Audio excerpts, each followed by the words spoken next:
Hello, welcome to How to Play D&D, the explainer podcast of one experienced dungeon master and one failed scriptwriter to discuss D&D topics. My name is Kinsey, and my fabulous guest this week is Britt Scott, a therapeutic game master. Hello, Britt. Hello. Hello, thank you for joining us on the podcast. And from, where are you from? I am from North Florida. Across the pond. This is one of the firsts for us, actually, after over 200 episodes. So... Wow. Yes, an honor to have you here today. What is the topic that you selected for this very special episode of How to Play D&D?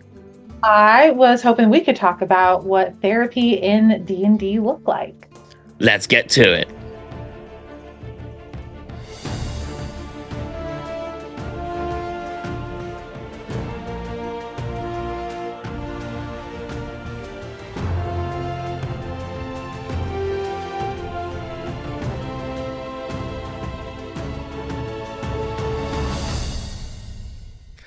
Okay, so today's episode is about therapy, something my paralysis demon tells me I need plenty of. Britt, I bought a bigger bed to fit all the bugs in it. Why haven't they shown their faces? Do I have attachment issues? What am I doing?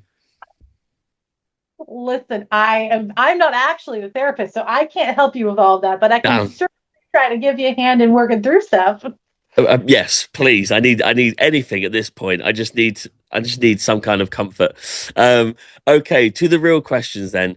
What do people usually assume therapy means when they hear this topic, and what do you actually mean by it?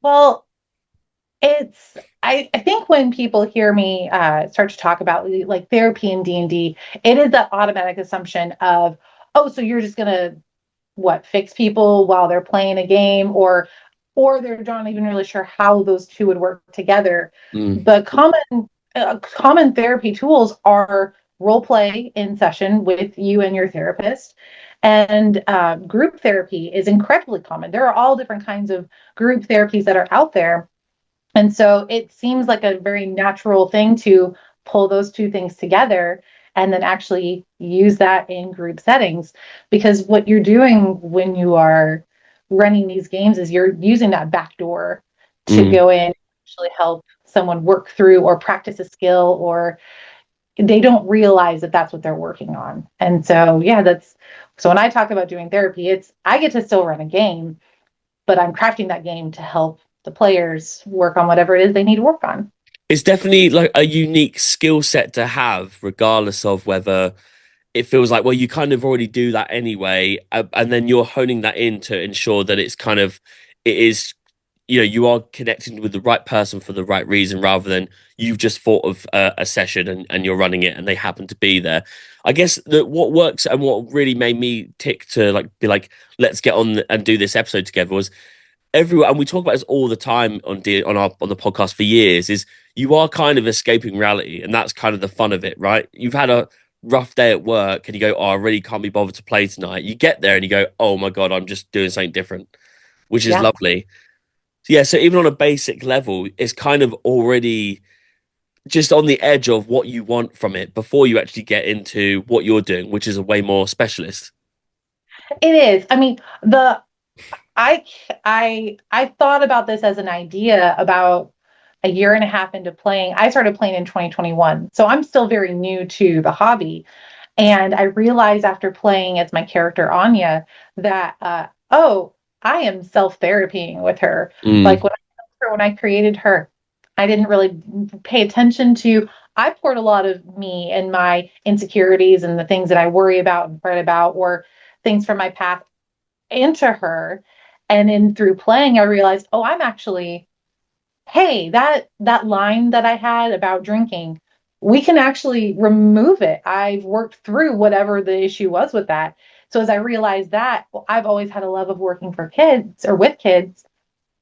I wanted to find a way to combine the two. So I started researching and found, there are therapists that have been doing the research, that have been actually actively doing this for over 10 years now.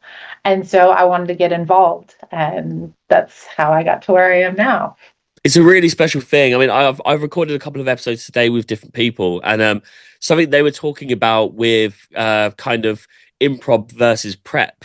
So a totally different topic, but we were talking about the fact that, characters, people might come with characters with like these huge backstories, but quite often it shows a good player when they can tick some of those off as they go. They don't start afraid of dragons and at the end they're afraid of dragons. They kind of overcome it. Maybe they go back to it, but there's got to show character development for at least. There's no right or wrong in D&D, right? But there No. is a kind of, it's good to show that people are getting into it enough that they can see some kind of development, which you'd hope to have in real life too. And so that's Yeah. a good connection there. And that's kind of what you found by going, oh, wait, hang on a minute. That's what I'm getting with my character. How can I give that to someone else? Yes, exactly. Yeah, no, the I right now I work with teenagers, so middle and high schoolers. And so we do. I actually work I like I said, I am not a therapist. I went to a specific training with Geek Therapeutics, and they have certified me as a therapeutic game master. So I partner with the therapist at Social Bridges. So she's the one who works with the kids, and then we get together and she's like, okay, these are our 7 kids. Mm, These are the goals that they have. These are the things that we're trying to work on. These are the skills we're practicing. What kind of game can we create that will help them work on those skills in session? And so, with that many kids, we're actually at 8 now. I had to shift to a West Marches yeah. style. Yeah. So, we've got 4 that are actually like they're on the map and they're running through whatever the scenario is. And then the other 4 are listening, but they're in the chat and they're planning ahead. And so I have 2 different scenarios going at the same time, but they're working towards the same goal. So they're working on communication, they're working on social prediction, they're working on not just communication with each other within the group and planning and hearing each other out, but also how to communicate with others and how to pay attention to what's going on in the world around them. And you see that start to actually improve in the game, but then as they interact with each other just above table, you can Mm. already see that shift happen. And in the year that I've been with them, it's been amazing to see the growth of each one of those students. So Like, before we get onto yeah, onto the second sorry. question, going off on a tangent there, but them being split up because there's 4 at the table, there's 4 kind of online, and they're communicating via that way. And obviously that's a hard thing to achieve, and especially with kids who are they're like D&D players on steroids 24/7 off the table, right? And Yeah. so how is it a purpose, is it on purpose that they are separated? Is it because of not that the distance, maybe they're are they purposely like that so that way they can like practice their communication skills, or is there a reason for that? Yeah, so we're I run all of these games via Zoom. So Okay. I'm very familiar with the Zoom setup. Yeah, yeah. So all of these kids are from I believe across the state. But they so we all meet digitally, and to make it easier, because if you've ever run a table for more than 5 people, it gets to be a lot when you're trying to manage all of them and all their abilities and everything that they Mm, can do. So to help manage that a little bit, I I mean, for this last time, I took Cat in the Hat and made it an actual scenario that this adventuring group had to help deal with. So one group was on containment.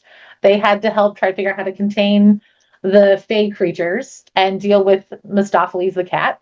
And the other group had to go distract the monk, so instead of mother, and make sure that she didn't come back to the house too soon. And so every 15 minutes, we rotated who was actually playing on the map. The other 4 were conversing and planning. Okay, we have 15 minutes. What are we going to do next? And it was really cool to see, okay, they did this planning and it was dedicated planning and they stayed focused and they got ready for it. So when they came to the table, okay, here's our plan. Here's what we're doing. And it might work, it might not, but they had 15 minutes to see how it went and communicate that. And it worked so well with them, which for, again, these are middle and high schoolers. mm, I was beyond impressed. yeah. Uh, and so, as was the therapist that I'm working with. So for our next semester, we're going to give it another go. And because they were all excited, they loved the idea. They thought it flowed better. They felt like they were getting, one of the feedback was a student who is very quiet. Like the whole time I've been running with them, he doesn't say much. But he actually, when we were asking, was like, I really like this because I felt comfortable enough and safe enough to like feel like I could speak up and know that I would be heard. Mm. And like, yay, yes. And Yeah. he was way more involved in the planning process and the actual gameplay. And just, it's a joy to see that kind of growth. I guess it's kind of like I feel like we'll be doing a lot of this in this because I'm very interested in the topic. But I guess quite often we complain about the fact that it's turn based and then it's slow. We forget about the fact that there are people who could be at that table regardless of the situation they're in, the age, their confidence. It can be, the confidence is different from everyone as a parameter. That turn based system can really change someone's day or their experience of that. Absolutely, yes. It's just finding the right way to do it. Like I would love to eventually find out a way to run Daggerheart for this group because I do think that in a lot of ways, the Daggerheart system really encourages that teamwork, which is something that, I mean, quite honestly, we could all use the work on. But when you're dealing with students, that teamwork, that collaboration, that being able to hear each other out, practicing listening and not just hearing, all of those are things that Daggerheart really encourages. Uh, Mm. that's it. But it's also teaching them a brand new system. They came in knowing D&D, so that's where I've stuck with the D&D rule set to at least work with them because they're familiar with it. We throw a lot of change at them already. So throwing a brand new system at them will ease them into it. It's baby steps. It's baby steps. Yeah. Do you think another tangent? Do you think using something that they already know, so Cat in the Hat as an example, we've got a lot of those topics coming up on the podcast of people have picked they love the Lord of the Rings. We're covering that and how you work that in D&D. Do you think something for these kids that it works well that they know a franchise and you can go right, well, that at least visually you've heard of it, let's put that into D&D. That's way easier to communicate than them having to kind of imagine it whilst still going through whatever they're going through at that table. For instance, the person who doesn't talk much usually, do you think it benefited them knowing Cat in the Hat? Yes, because it was I barely got through the description of Mistopheles and the entire table, and they're all grinning because Mm, you could see the immediate recognition of, oh, we know what story we're in. And it was almost like that. I get the assignment. I understand yes. what we're doing. And so because our semesters are short, we only get 4 sessions to kind of take them through. And then there's a potential they have to sign up for each one. And so there's a chance that not all the kids come back. So when Right. I'm planning out the story, I have to try to keep in mind that I've got 4 sessions with them. I hope I have more. I hope they come back. But if I've only got them for 4 sessions, how can we help them hit the goals and practice the things that they need to work on in practice? So that's where something like, okay, Cat in the Hat's a really wacky story. It's got 2 diverging things going on. We can make this work. Mm. And they had a blast with it. Amazing. Well, let's get on to the actual second question.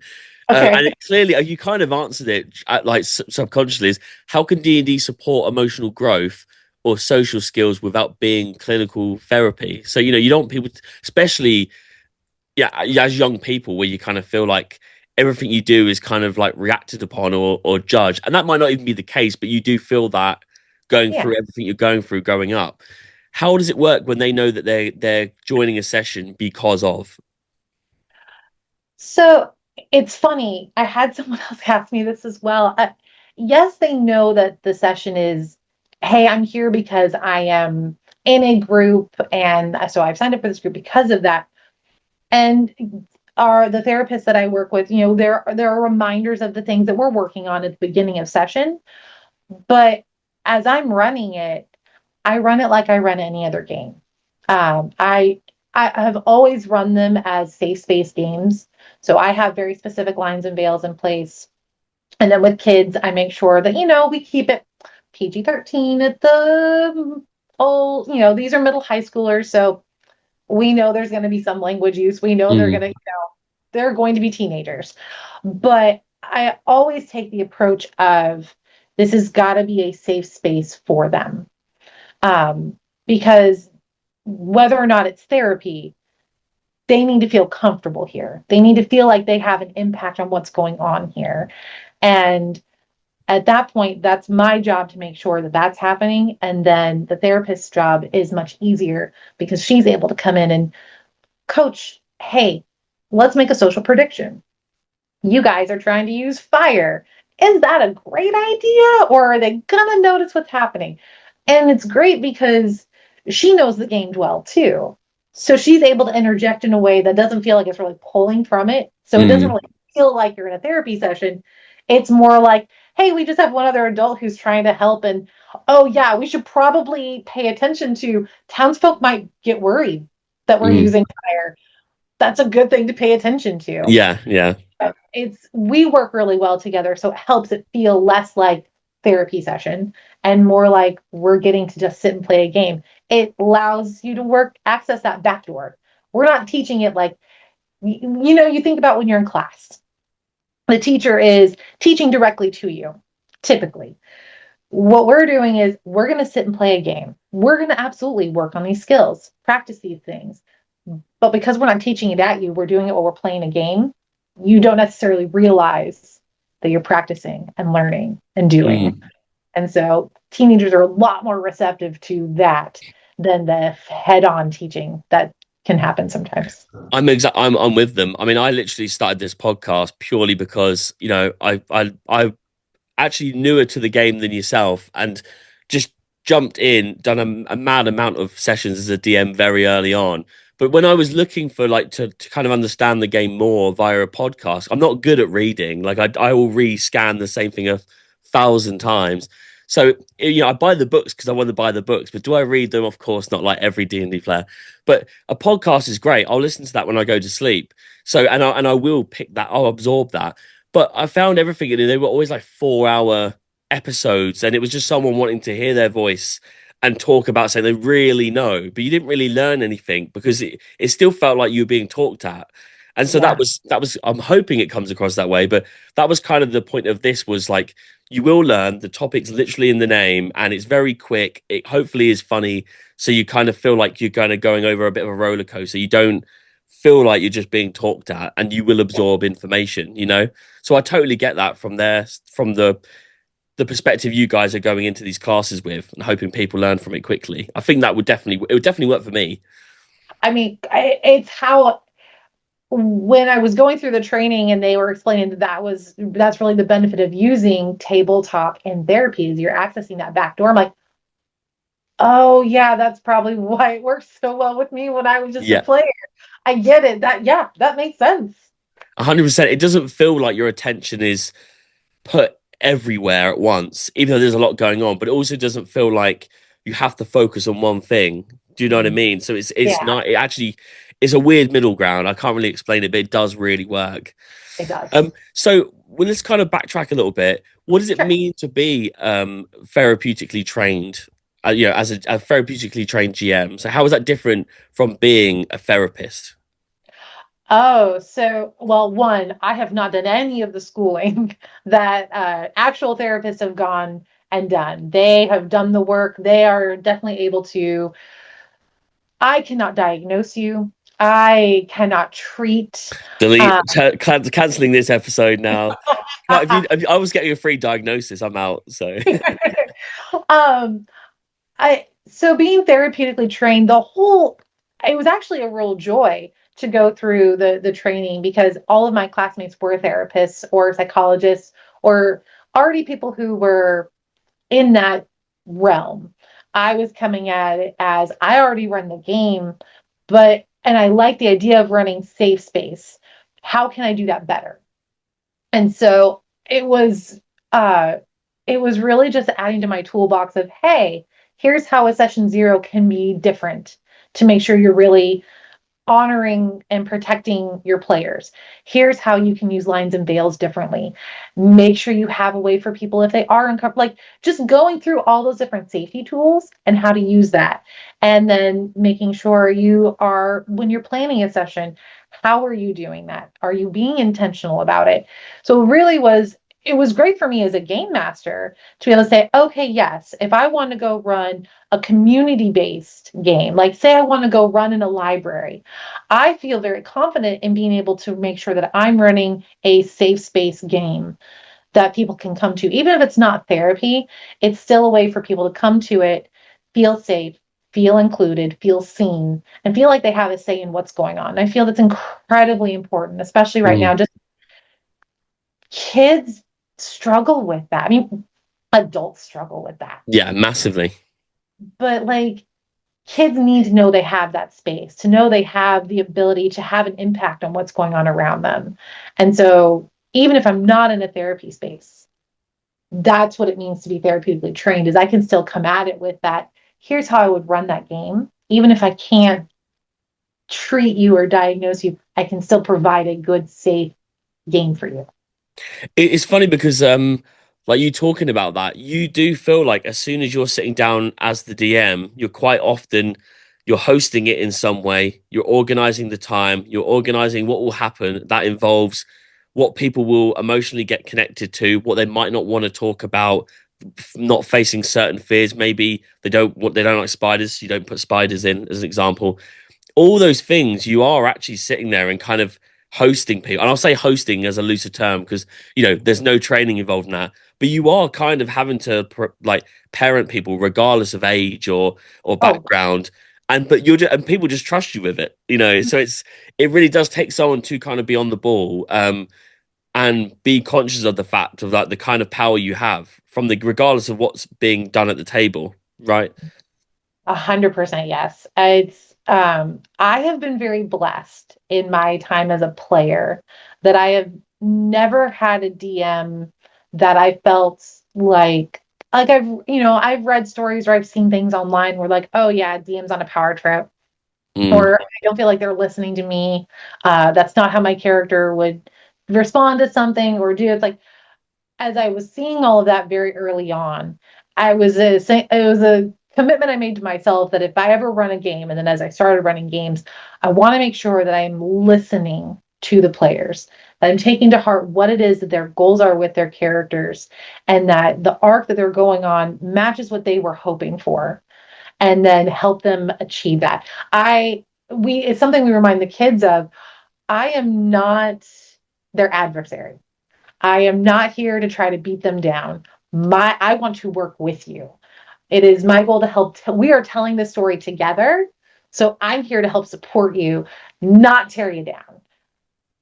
Yeah, it's really. I mean, that's the case for everyone when teaching anyone. And we say that early on in the podcast as well. Is we're literally on your side. We're just giving you the space to do what you want, and arguably you're rolling for your outcome as well. So but a good DM, and I don't mean that with a bias as there's bad ones, but a good DM is going back to what we were just talking about. Is thinking about the players, and they're giving a story that the players are interested in, and that's kind of it. That's you're there to guide, and then when they say they want to do something, you're quick to be able to act on that and give them the next place they can go from it. You shouldn't ever feel like you could lose a game of D&D. Yes, exactly. So let's kind of go on, extend onto that. So why does role play help people explore real emotions safely? I do think that connects to what we've just spoken about, because people can go and just kind of play a blank face character and not give anything, and then the next session, the situation, even the people at the environment they're in at the table might be completely different, that they play it completely differently. Yes. Oh, for sure. Um, Getting to see role play where they really start to lean into their character. It depends obviously on how much, they've put of themselves into that character. But I've noticed not just at my kids' tables, but in characters I've made or at tables that I run or play at, there's some little bit that we all put into our characters of ourselves. And so it's where the role play piece comes in. It helps you try something out. You're trying something different. You're testing to see, can I really do this? My character did this. So, like an example, one of my characters, she was very anxious, very nervous. And the idea of stepping into a leadership role was absolutely terrifying for her. But somehow she got put as the person who needed to be the spokesperson for the group. And so I'm having to role play. Oh, I have to like talk to the king's men and help negotiate this. And that was absolutely terrifying for me as me, Britt. I'm like, Mm. okay, cool, sure, I can. I'm Anya. I can do this. Anya has this. I've got this. But I have found in the last few years, I've become more comfortable doing that same thing because I can reflect back to, oh, I already did that because Anya did that. And we see that with the kids when they start to step out and they really start to role play something, or even if they're just describing, my character does this, they get a little bit more confident every time they try that, Mm. every time they do that. And, I have a father daughter game that I run, and she is, middle school aged. And from our first session, very much more quiet, wasn't really comfortable with saying things in character, to just this past week. She's talking to NPCs, she's initiating things, she's blossomed in the time that we were playing. And it's just from, oh, I can step into this and be my character. And I can actually do that. And it's that backdoor thing again. Is as you role play more and you realize, oh, my character did this. Well, if my character did it, I can do it. Mm. It's that beautiful thing of, oh, that transference of skills. Wonderful thing. I feel like even as a DM and also as a player playing alongside people, the only time you kind of feel a bit like you lose the momentum of it if you see players who aren't attempting it. And I don't mean by putting on a voice or acting so much because it's each to their own with playing styles. But I definitely see, and like we were going back to the character development, you also have it with player development and EDM development when you're watching it as a player, that you want people to see everything they're doing as a bit of a practice run for real life. If there's things you want to try out, you don't really want someone to play a character that is them in real life. You want them to kind of go, I would never do that. Let's give it a go. Like you having to give those speeches and be that, the talks person. It makes sense. Like you said, that after a while, you're then comfortable. Well, then Brit can do that too. When people don't give that bit of themselves, I think that's the only time where you feel like you wish you could push them to try it because it's always beneficial. Oh gosh, yes. Yeah, it's a difficult thing to try to, you're right, to try to kind of pull that out. One of the things that I'll do sometimes is, especially if a player is quieter, I have a couple different tables where one player is usually a little quieter and the rest of the table's very talkative, very outgoing, very, oh, I know what my character is going to do. So when I find that quiet moment, hey, so and so, what's your character doing? Or I'll just ask them as their character's name, what are you up to right now while all of that's going on? What are you doing? And I try to give them a little bit of a spotlight moment. And the more that I do that with the kids or with adults, they get a little bit more comfortable and a little bit more comfortable. And so while the table's very welcoming of, okay, you're not as comfortable with role play yet, by finding ways to gently spotlight, it allows them that little bit of space, but, oh, well, my character does this. Okay, what does that spell look like? What does the weapon look like? Is there anything special about it? And helping them find ways to give little details gets them a little bit more invested in the character and helps open that door of, oh, role play is okay. Role play is safe because it is scary. Mm. You don't want to be embarrassed because you're trying to be this character, or you watch Critical Role Dimension 20, I enter name of show here, and you see all these people doing voices, and they're all these just exuberant people. It's like, you don't have to do that. Just be your character. That's okay. Mm. You're there. And so it takes time though, because a lot of people are very self-conscious and very uncomfortable. And so it's just opening the door. I don't know if you've experienced yourself with someone like that who's a little bit more reserved, and then you kind of have to kind of like slightly kind of bring them out of it because you don't want to force it upon them. Is from my experience with new players is that actually the person who's reserved or quiet is actually often the person who's more of a critical thinker. They're more into the maths of it, and they usually will, when they're given the spotlight, will come up with some ingenious plan. They were just too unsure about offering up to the table in case it was kind of rejected or because they weren't loud, or quick to speak, but they were probably the quickest to think. And it's really hard because you know that they've got something great to say, but you don't want to then go, "You've got something great to say, talk." It's Yeah, it's fun. And listen, I've been running games almost as long as I've been playing. So I've been at this for about 4-ish years. mm, It's taken practice to finesse how to say that, because at first I'm making it up as I go. I'm like, mm, hey, you haven't really talked in a while. Do you have anything? Oh, you know what? There's a less blunt way to do that. There's a mm, more gentle way to invite rather than force the spotlight. So that's one of the many things. As a DM and or a GM, I'm continuing to grow because I want to find ways to make sure again safety at the table, feeling seen and included is my goal at every game that I run, whether it's therapy or otherwise. I think that's incredibly important no matter what we're doing, mm. because that's what keeps people coming back to the table. I felt safe. I had fun. My voice was heard. Like that's how we can help make sure that games are fun. And then in therapy or in community tables, like that's how people are going to keep coming back. So let's move on to kind of the outcome of you doing your work at that table, and then what these players get, and that's regardless of like kind of what situation you're in. Um, what kinds of emotions or social skills does D&D naturally build at the table for people? I mean, teamwork and communication are the top ones. Just getting players to talk to each other to come up with a plan. Um, and social predictions like, hey, you're walking into, the game that I was just running today, they're a very charisma heavy group. And yet somehow every time they walk in somewhere, it's probably going to turn into a fight. Yeah. Their social prediction skills could probably use some work. But they're also, now to this group's credit, they are very much leaning into their characters and their character social prediction skills, not great.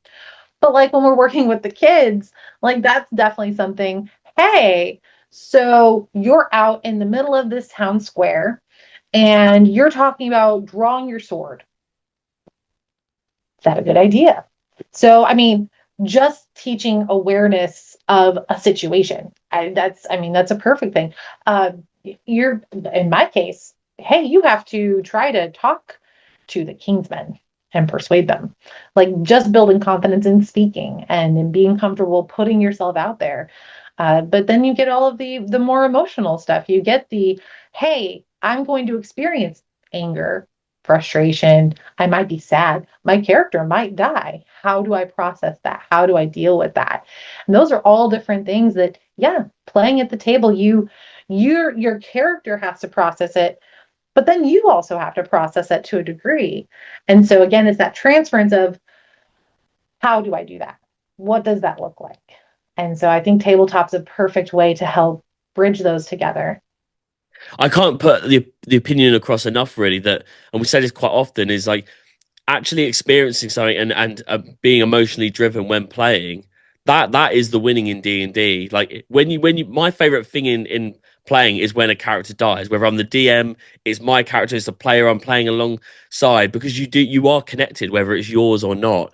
And if people aren't open to that, they're missing something. It's not a bad thing to kind of put yourself out there and be vulnerable in any situation in life, let alone a game where, like we said earlier, it's a practice run. So definitely get involved. I mean, even with conversations like you said there about the King's Guard, that social skill of learning to be able to talk to the King's Guard would be very different to the social skill required to talk to just the bartender for information. So even that is giving levels of like how you talk to people, how you approach them. There's a lot going on, a lot of tools being learnt and used without you realizing in D&D. Oh yeah, absolutely. Well, because the transference then becomes how do I communicate? Some of our high schoolers are close to graduating. How do I communicate with a potential boss? How do I communicate with a teacher in college? How do I make sure that I'm advocating for myself? Am I doing this in a way that's going to be listened to and heard? Am I doing, these are real life things that these students are going to have to go out and do. And by practicing having that conversation with the bartender, having that conversation with the guard, like that helps them build that confidence of, oh, I can express my needs here. I can go express my needs here as well. So Mm. it is. It's all the different levels within that. So on to the next question here is like what player behaviors help create a table where people feel safe and supported? Now, obviously, in the situation you're in with your work, that's very important there that people feel comfortable being on Zoom together, let alone the situations you set up. And they've already kind of, that you're hoping that they'll get involved and they'll be comfortable with what they're having to play, as in the choices they make. How is that defined? So we have at the start of every session, there is just that reminder of, hey, these are table expectations. And we do like a session zero at the beginning of every semester, just as a reminder of, hey, guys, these are the expectations at the table. There is, when we're running those, you're not going to turn on your fellow player. So we don't have PvP at the table because we're trying to work with them on communication and teamwork. Mm, It's, making sure that when someone is speaking, yeah, it's really hard when you're on Zoom and you've got 10 windows. And so but it's making sure, hey, even in this space, make sure that if someone is speaking, you pause and give them a chance to speak and then acknowledge in some way. Like there is the rule of you can either nod, give a thumbs up, say, okay, but do something to acknowledge that you've heard them. And, there's also the practice of which they almost do naturally, which is so beautiful. They're very encouraging of each other. And so that was the benefit to splitting them up into these two teams was you were able to see that happen more because it was 4 and 4. And so they were able to, oh, it's okay. Like a bad roll happens. You have a student who's like, oh, it's awful. It's terrible. It's like, no, it's okay. We've got this. Look, she said that, okay, this happened. We can run with that instead. And it's watching them lift each other up instead of tear each other down. And like that is if I can have more people do that in any situation, like, yes, those are the kinds of behaviors that I look for. One, to encourage in the kids, but also because I run games through Startplaying. So I have a lot of just for fun games that I run. And those are the kinds of players that I'm so excited to have at the table because I know that's going to be a great table because they're going to hear what the other players are doing and want to lift them up. And so when you have everyone doing that, encouraging each other and lifting up the other players, it makes my job as a GM so easy. Because I'm like, okay, great. You guys are already doing the hard work and the emotional work. I'm just mm. helping the story gets told. This is great. And that in itself is just kind of a success story because you want the enthusiasm there.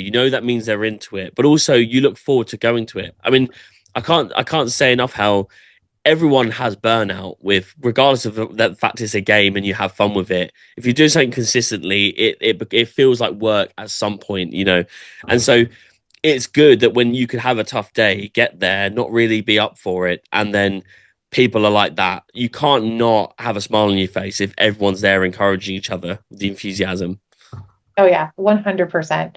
There have been many days where I'm like, okay, I have a game. It starts at 8 o'clock in the evening. I can do this. I can do this. And by the end of it, I'm like, I am so glad we had that game tonight. That was a joy for me. And I know that they had a blast because they had smiles on their faces too. So great. I'm so glad we had that game. Definitely. So going back to kind of I guess not necessarily safeguarding, because this could be at any table, but are there boundaries that are kept clear as a DM? I guess that's in general as a DM, as much as it is with the work that you're doing. Yes. I mean, in general, I have my own lines and veils. So, like, whenever I'm starting a new table, and I'll periodically check in with tables I have that are ongoing, I have lines and veils that are set. So, there are just certain things that I won't do. And then there are plenty of things that I will veil. Um, I mean, I think all of my players know at this point, I'm not great with like horror. So am I ever going to run things like Curse of Strahd? No, That's it's not fair. my jam, not my game. So they already know that about me. So they already know the kinds of stories to expect with me. And I am very intentional about making sure that honor those same lines and boundaries as well. With the kids, there's that added layer of, they're in therapy. They're also minors. So I have to be mindful of like HIPAA protection on top of just the general lines that we have in place. So like I don't ever communicate directly with them. Everything that they need comes through the therapist that we work with and vice versa. So we do everything we can to make sure that they're safe at the table while we're there, but that we also protect them just outside of that as Mm. best we can. And again, like so middle and high school, we try to keep it PG-13 at the most. As I'm describing things, I am very cognizant of, yeah, they probably watch more than I would ever describe something as. But like when we're in combat, I'm mindful of how I describe it. I don't get too gory with them. We're about to start a fourth, fifth grade table. So when we had the parent meeting, I said, well, you know what? We're going to treat this, think cartoon Lion King. Those are the boundaries we're going to have around how this game is going to be described and as far as we'll go with what's being said and done. But that helps having something like that to tell the parents is like, okay. And there was an immediate like sense of good. Like they felt comfortable saying, yes, my child can come and play at this table because you have these rules and boundaries in place. Does it take a lot more prep because depending on the ages of like the players you're dealing with, or it might be outside of work, it might be in your other work, or just that you like you said earlier as an example at the library, or tonight at home. Does it take more prep because you're almost having to kind of like completely change your play style, your DM style based on your audience? A little bit. So, a fun fact about me is I actually work a full-time job that is not D&D related at all. So I run all of this outside of those 40 hours. Um, but it does take a little bit extra. It's hard because I'm bouncing between systems. Mm. So the older group knows D&D. So that's what I learned on. I'm very familiar with that. So that prep is a little bit easier. Um, when I did the training, I learned about Shadow Dark. And so it is a much simpler system. It's I've been told more akin to like early D&D. The character sheets they can fit on a like uh here I actually have like they fit on this card. That's the character sheet. So it's a lot simpler, it's a lot easier to read, and it's clickable in Roll20. So if a kid is unsure about how to do the math, it'll do it for them. All the traits are right there. So it is a mental shift as I'm going through prep. So I'll have a specific night of, okay, I'm working on prep for this game. Okay, I'm working on prep for this game on a different night. Uh, because yeah, it is that gear shift to It, work around all of it. Is it easy, like tonally, to change, knowing that, like you said earlier, when you kind of, is you've almost got to like present yourself, like sell the idea to that fourth, fifth grade, the parents that this is what it will be like. Do you know that going in that makes sense, or does that make it harder when you then start? Like yesterday, I was with adults. Today, and I don't mean the prep in sense of the Yeah. tools they have, the access, the system, but like literally how you describe things must be so difficult, right? Because I feel like I sometimes catch myself out where I might describe something the same way twice, even though it's a month apart. I remembered I described something the same way twice. Yeah, when I'm prepping for, okay, how is this scenario going to go? Like how great they're going to be in combat. I've run for my nephews who are around the age of the younger group. And so I've had thankfully practice of keeping it very simple in the descriptions to then the next day I was running a game for it was adults and I've gotten better at making the shift. Early on, the combat we were in, they're like, okay, so they keep hitting the shoulder. I'm like, Oh, right. You guys are grown-ups. That can be a little bit more descriptive with Yeah. feedback. Sorry. Ran for kids yesterday. Brain was still in kid mode. Apologies. And so, yeah, in time of running and having to code switch like that, I've it's gotten easier. So now it's more I look at the calendar and I read, okay, this is the game we're doing. Cool. Okay. And I go have a mental checklist of these are the things we're doing, this is what we're doing. This is that tone of the game. And so just kind of running through that helps me. Okay, yeah, I know what we're doing now. Let's go. But I have to do that before every game so that I Mm. can remember who is actually in that session and how I can describe things. Okay, so are there ways to recognize when a moment at the table is becoming emotionally heavy? And what do you do in that moment? I guess this really is more so about the work that you're doing with these kids than your adult session tonight. I mean, maybe you'll take them aside, like Gary, it's okay, like it's not the end of the world. But with you're purposely trying to you're investing in these kids in that session. Yeah. We've had we had a couple points since I started running where we did have to pause and give the kids a second. We haven't had a character die yet, but we did have a character get very close. And you could see that that student was starting to stress, starting to, they're because they're also having to learn coping skills and practice those. And you could see that they were starting to fail him. And so, we paused, take a break, take a breather.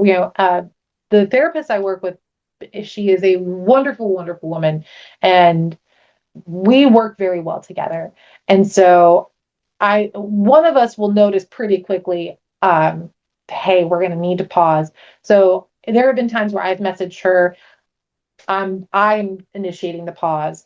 And she immediately picks up, okay, we're going to take a break. We're going to take a second. And she's immediately hopping in with coaching, or she'll message them one off if it needs to be a one off. That's kind of the beauty of using Zoom for Mm. that, because she's able to communicate with them directly, to make sure they're getting the individual coaching. Now, before I started, she had shared there was one student who was really struggling, and it had gotten to a point where they had to pause the game. And so they actually used the breakout room in Zoom to actually just have a quiet moment to kind of recenter. And the DM before me, bless this brilliant idea. The player was out of the game for like half an hour. And so he kept running it and said, okay, your friend has ended up in jail. What are you guys going to do to help get them out? And so she's telling me that story. I'm like, that's brilliant, because it still keeps the game moving. It still allows the kids to all work on things. But instead of just ignoring that the student's gone, hey, here's a great way to come together, communicate, practice those skills, recognize this was happening. How are you going to go help your friend? And she's able to sit and work with the student while all that's going on, helping them calm down and working through their coping skills. And yeah, it thankfully doesn't happen too often, but we have things kind of already we've pre-planned. And that's a big thing with us is we do a pre-planning before each session of, okay, these are the things we want to work on. What are potential things coming up in session that might trigger something like that? And so I'll let her know, hey, this combat's coming up. This is going to be a little tougher. They're going to encounter someone like this. So if there's something we think might set someone off, then she's prepared and is paying attention. And so she's able to head it off or start communicating with that student more quickly to make sure that they're having the support that they need. That's really nice. I love the idea of the breakout room as well because obviously if if there isn't like you're experiencing a moment, regardless of like what you're feeling, you do feel like isolated. And so to kind of like push that so that everyone else is then kind of coming together to get you out of a situation that's made up. It's like including you without you even kind of expecting it, and that's way nicer that people are thinking about you. So that's such a good idea that a lot of people listening to this could take away in their regular sessions. To be honest. Absolutely. Okay, so the next question is slightly different to that previous one. Have you seen players surprise themselves through their characters or choices at the table? Oh goodness, yes. Both regular and therapy tables. Um, it usually comes out in a role play moment. It's or I had one student in combat. They were playing as a druid, and they didn't expect the. They were trying for shenanigans, and they didn't expect the shenanigans to work, and it did. So they had. This was one of the quieter ones, and they came up with this whole idea. They had this whole plan. So we get to their turn, and I said, "Yeah, that works. Let's go." They're like, "Wait, it did? Yeah. What does it look like?" And you could just like we had to give them a second to be like, oh, I was like genuinely wasn't expecting it to work, thought this was just a cool idea. And but what happened next where it was just this flood of excitement and like, oh, this actually worked was pure joy. Like I am getting to sit back and listen to you be so excited because you surprised yourself. I think I see it more with kids, but there have been some adults who are like, wait, that worked, Yeah. I get to do that. Yes, you described the thing, you rolled for it, you did all the things. It works. Go for it. Oh, okay. Yeah. Like to get to see someone be that excited about a plan that they're like, this isn't going to work. This is, no, it does. What does it look like? Tell me. I want That's to, D&D. That's yeah, D&D. That's the whole point. Yeah. absolutely. We have that in our sessions as adults called a super anime moment where you've seen something, not that you're imitating something, but it could only happen in an anime and you manage to pull it off. Everyone goes wild. We've had neighbors knock on the door. And how do you explain that it's just like five men all pushing each other like, yeah, around the table at miniatures because someone rolled a nat 20 in like a peak moment. Like, no one believes you. Obviously, they just think Yeah. you're like rowdy adults. Yeah. You're like, no, no, here, let me explain. And then you're like, no, it's okay. I'm like, but I want to explain. Yes, so I clearly my setup is in my bedroom, my office is my room. And so my husband and my son, there have been plenty of times where I'll come out after a session. They're like, so all the shouting, is that good? I'm like, oh yeah, it was great. Here, let me tell you. It can't be shared. They have to be there to experience it. It is. It really is. They're just like, okay. Yeah, yeah. I love it. Absolutely love it. Okay, so are there common misconceptions about therapeutic D&D? I think it kind of goes back to that why I feel the need to give the caveat of I'm not a therapist.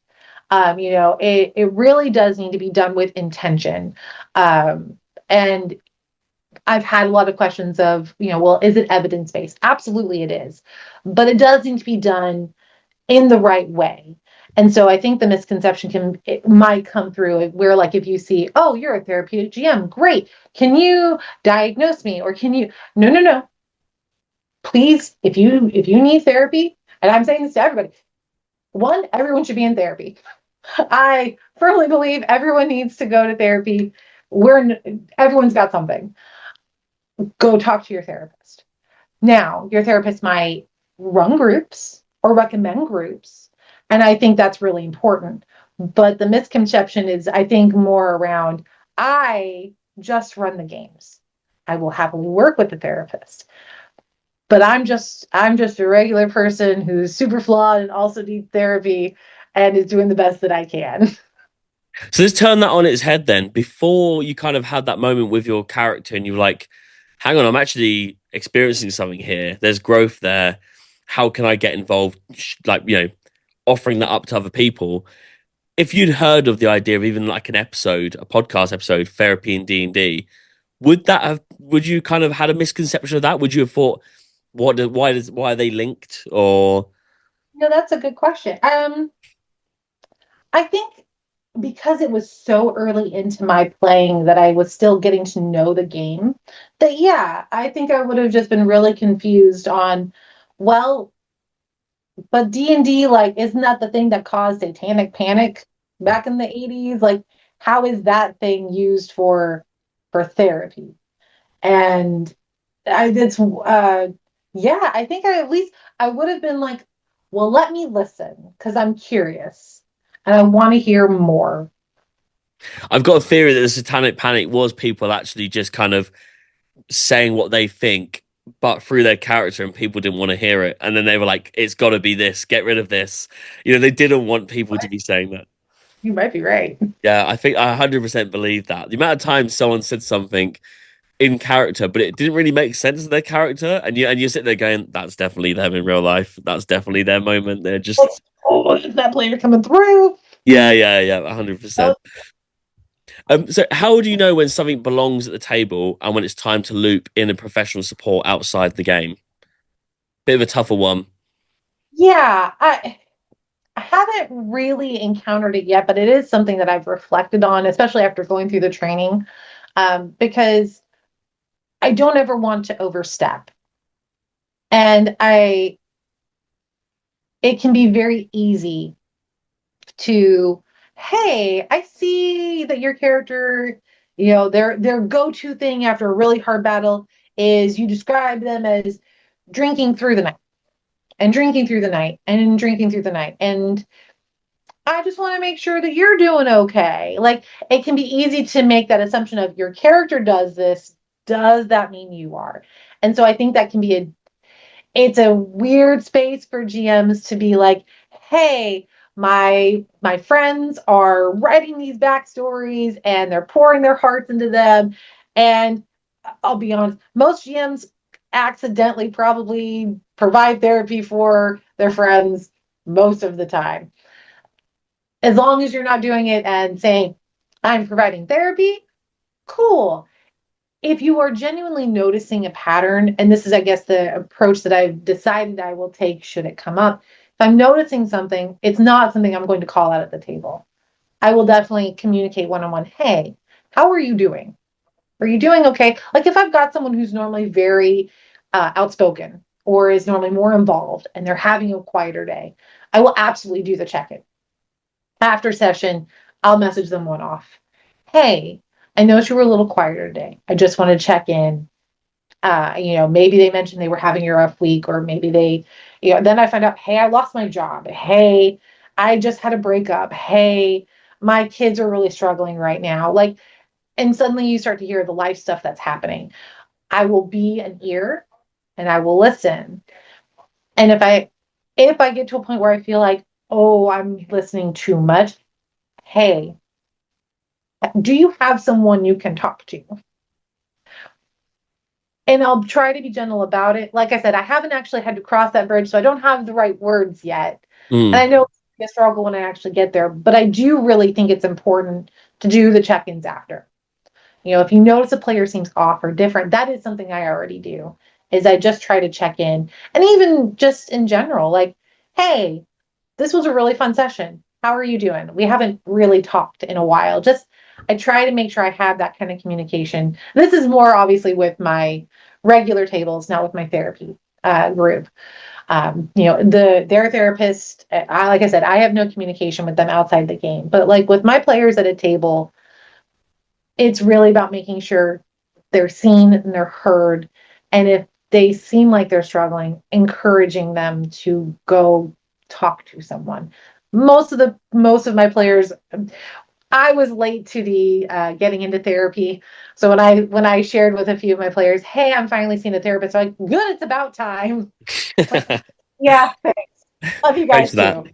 Uh, yeah, so it's We yeah, Yeah, I mean, I guess it's a weirdly touchy subject, not in the usual sense, but regardless of if you knew the person or you didn't, and they're at your table, even if it was someone who looked like they were going through something in the street, you're gonna kind of stop and be like, analyze it and go, can I just ask if they're okay?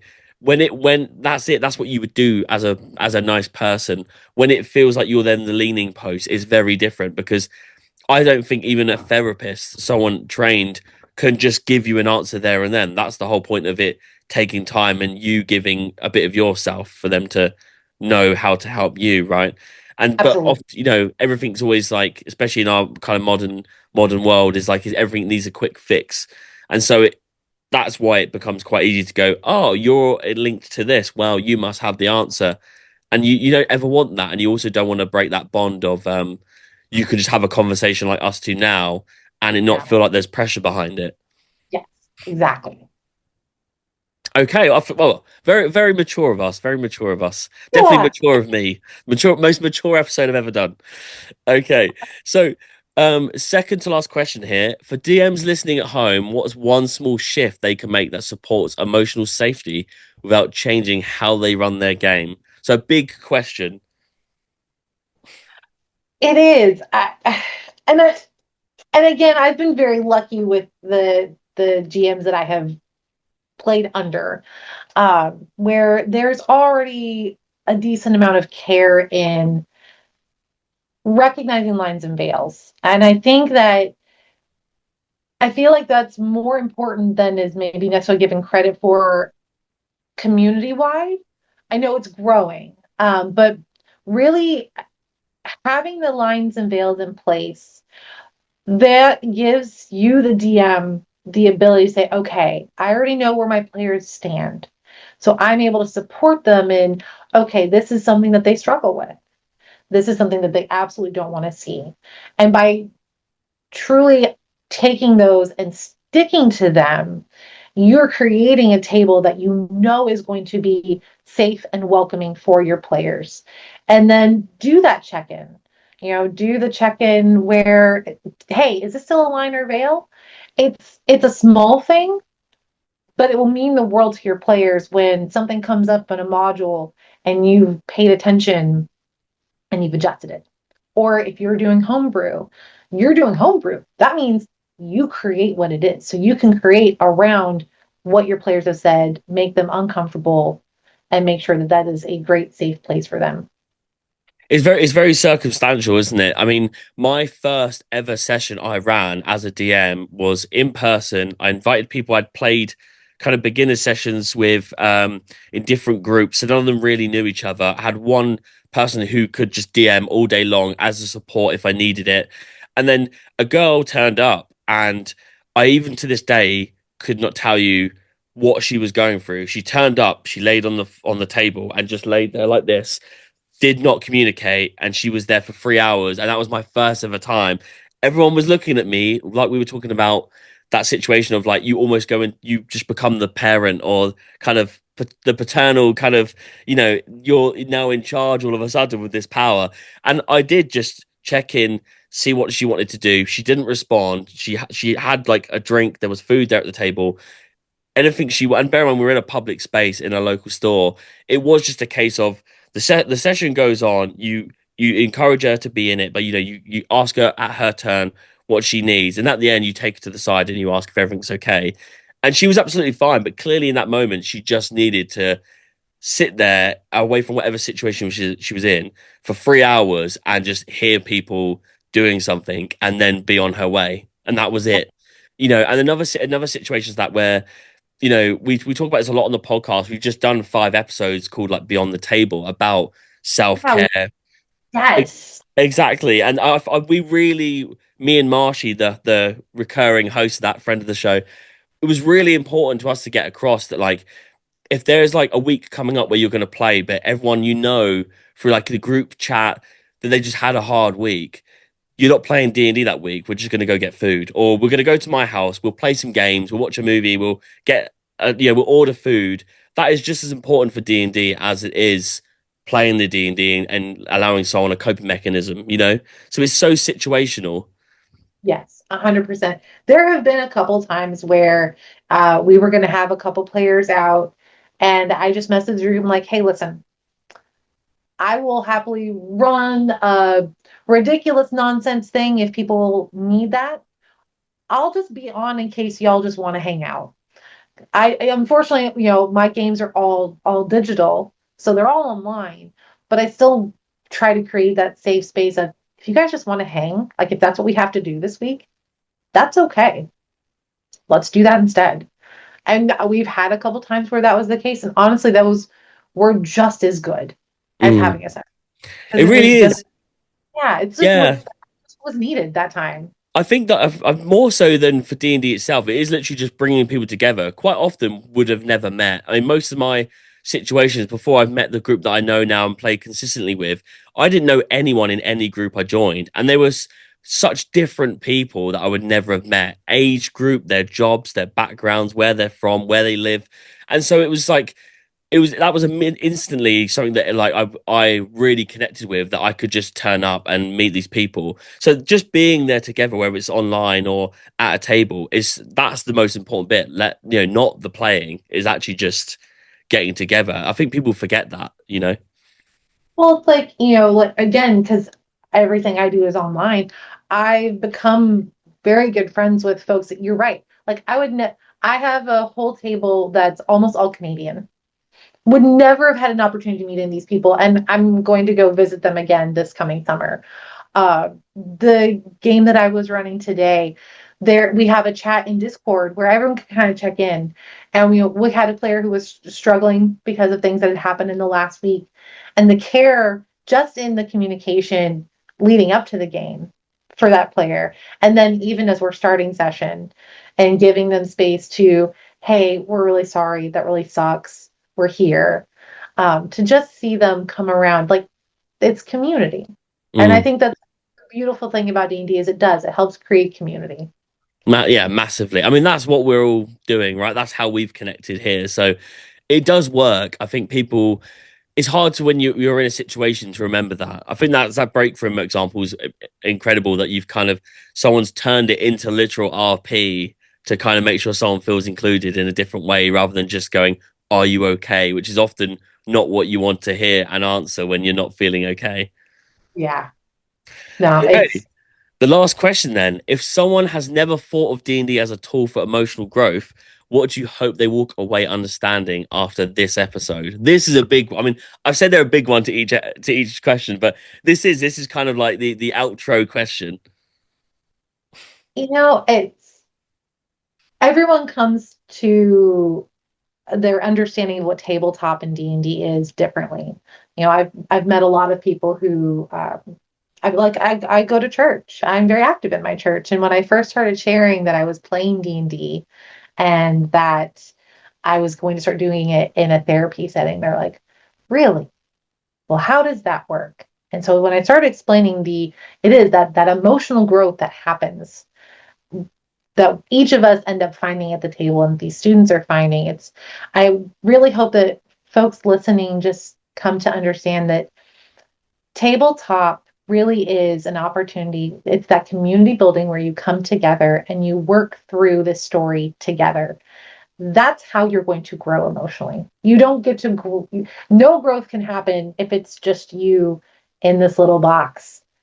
Growth is going to happen when you start interacting with the world around you.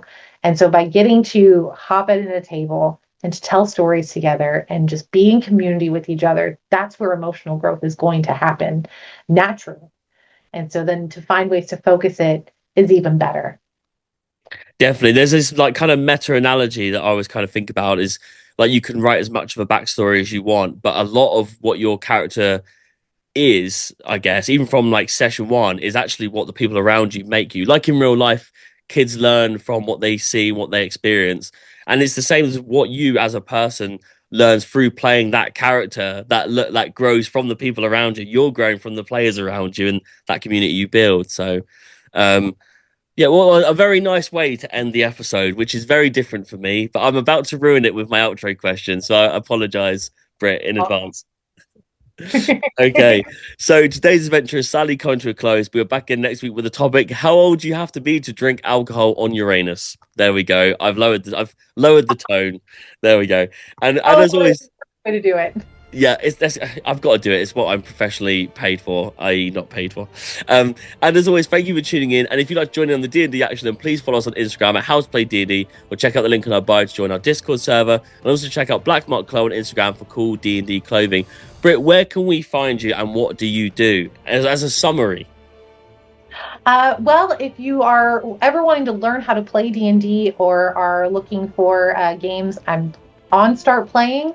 I don't have any, I've got a couple openings right now, but if you look for Shiny Brit on Startplaying, and then I work for Social Bridges. So that unfortunately I can't really Yeah. say, hey, I'll sign up because you got to be based in the States. But if you're ever just wanting to look and chat, yeah, Shiny Brit on Startplaying, or I'm on Instagram I think it's the same.